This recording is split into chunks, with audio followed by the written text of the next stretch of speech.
முருகன் அருளால் முடியாதது ஒன்றுமில்லை. இன்றைக்கி செவ்வாய்க்கிழமை முருகனோட அருளால் நமக்கு என்ன மெசேஜ் கொடுக்குறாருன்னு பார்க்கலாம். யாரெல்லாம் அந்த மெசேஜ் பார்க்குறீங்களோ கமெண்ட் செக்ஷனில் ஓம் முருகான் டைப் பண்ணுங்கள். நீங்கள் முருகனை முருகா முருகான்னு கையெடுத்து கும்பிட்டு உங்களோட கைகள்லையே முருகனோட அருள் ஒரு ஜோதியாக இருக்குது, ஒரு வெளிச்சத்தை கொடுக்குது. அந்த வெளிச்சம் அவர் உங்ககிட்ட அந்த அருளை கொடுத்தாலும் உங்களோட மனசில் எதிர்காலத்தை நினச்சி ஒரு பயம் இருக்குது.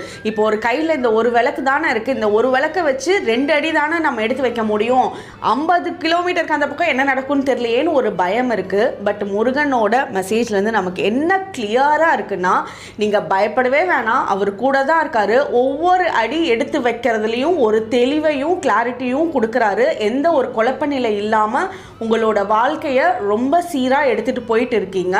நீங்கள் தனியாக இல்லை, கண்டிப்பாக கூட இருக்காரு. கையில் இருக்க விளக்கு ஒரு வழிகாட்டியாக இருக்கும். அதனால நீங்கள் 5 வருஷத்துக்கு அப்புறம் என்ன நினைக்கும்